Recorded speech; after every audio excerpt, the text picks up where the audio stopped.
Bismillahirrahmanirrahim. Assalamualaikum warahmatullahi wabarakatuh.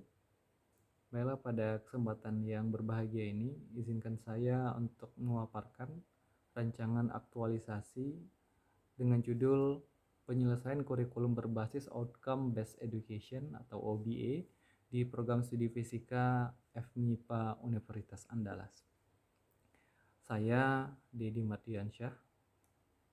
Ini merupakan biodata singkat saya, di mana unit kerja penempatan saya ada di Departemen Fisika FMIPA Universitas Andalas.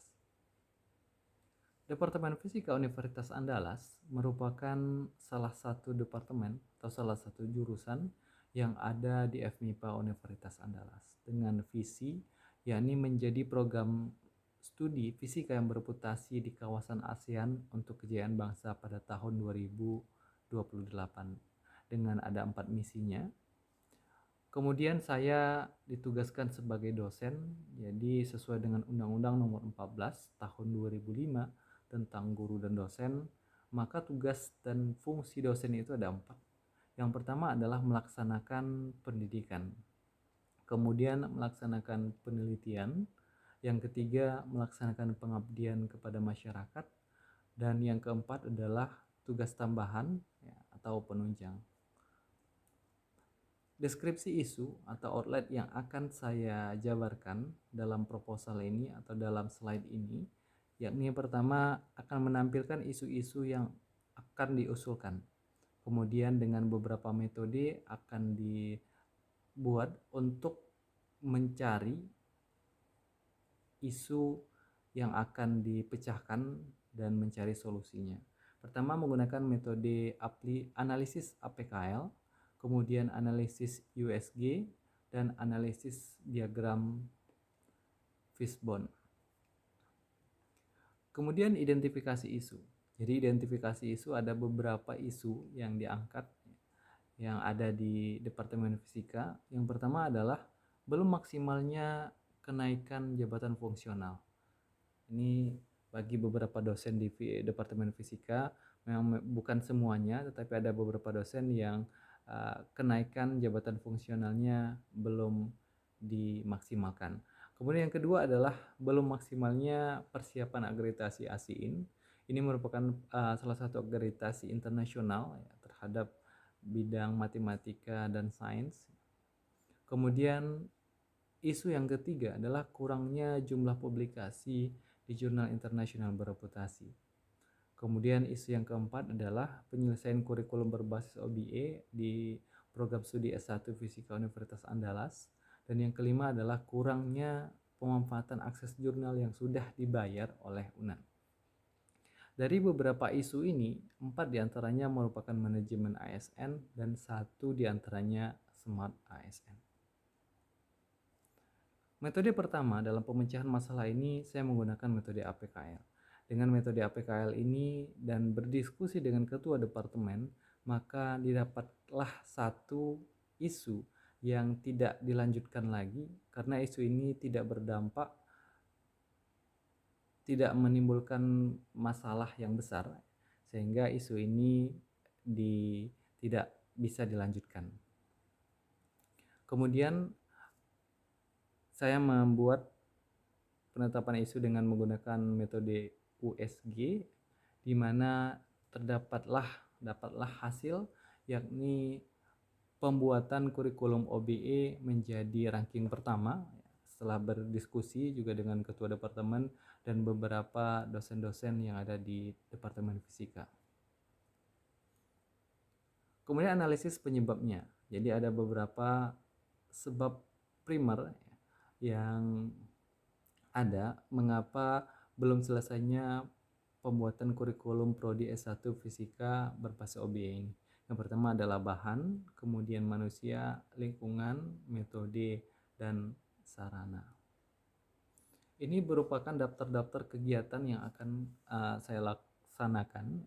Ada 4 kegiatan yang akan dilaksanakan. Yang pertama adalah berkoordinasi dengan tim KBK atau tim teaching untuk melaksanakan pembedahan RPS. Kegiatan yang kedua setelah melakukan kegiatan pertama ini, maka dilakukan kegiatan kedua, yakni menyelesaikan draft capaian pembelajaran pada kurikulum berbasis OBA ini. Menyelesaikan kurikulum yang belum selesai, baik itu RPS, CPL, kemudian kinerja, indikator kinerja atau ya indikator performance-nya.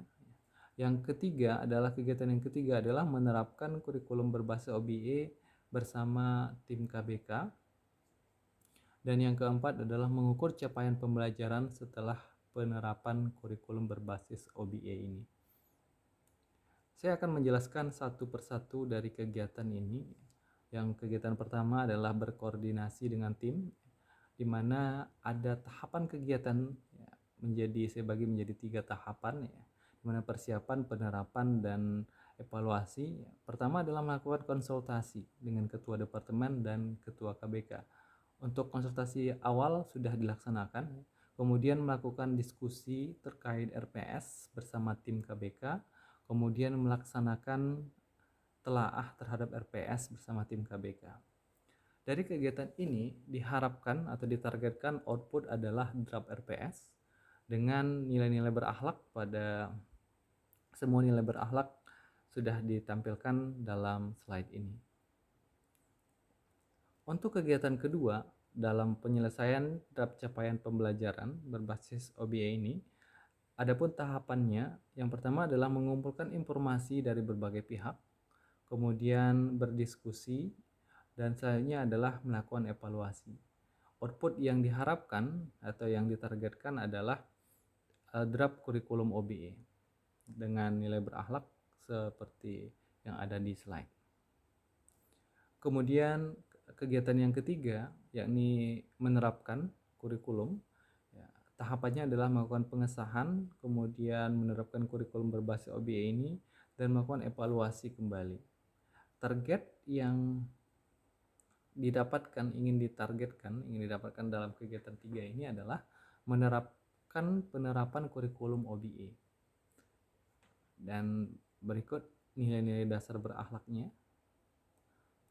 Dan yang keempat adalah tahapan kegiatan dari mengukur capaian pembelajaran. Yang pertama adalah mendiskusikan hasil kurikulum berbasis OBA ini bersama tim KBK, kemudian melakukan pengukuran terhadap penerapan kurikulum berbasis OBA ini, dan yang ketiga adalah melakukan peninjauan ulang kembali terhadap kurikulum berbasis OBA ini apabila dalam dalam berdiskusi ada hal-hal yang perlu ditinjau ulang.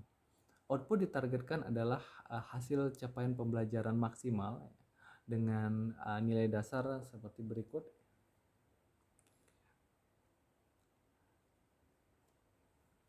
Selanjutnya pada slide ini adalah dampak pemecahan isu, di mana saya mengambil 3. Yang pertama adalah mahasiswa. Dampaknya mahasiswa akan menjadi lebih siap dalam menghadapi dunia kerja. Jadi dampak pemecahan isu pertama terhadap mahasiswa adalah mahasiswa menjadi lebih siap. Kemudian bagi institusi ini meningkatkan akreditasi universitas ya.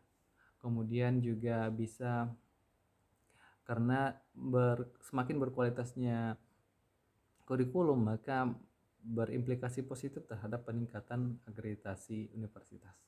Kemudian yang selanjutnya terhadap masyarakat atau industri, yakni mendapatkan lulusan yang lebih siap dalam menghadapi dunia kerja.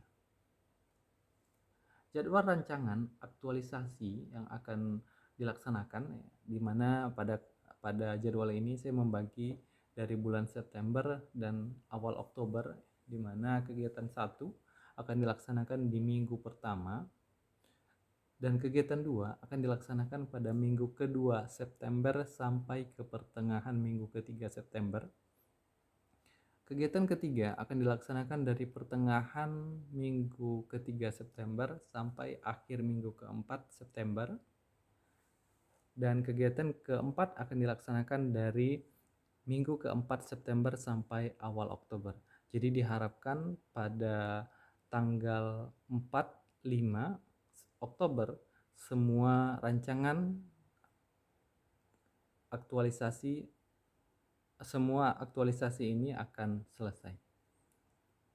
Kemudian identifikasi kendala dan antisipasinya ada 4 ya. Pertama, mahasiswa belum memahami, kemudian antisipasinya adalah melakukan workshop, kemudian perlunya adaptasi, antisipasinya adalah melakukan persiapan, dan ada yang belum berperan aktif misalnya, kemudian antisipasinya adalah memberikan pemahaman terhadap pentingnya kurikulum yang berkualitas, kemudian waktu yang singkat, antisipasinya adalah bekerja dengan tim.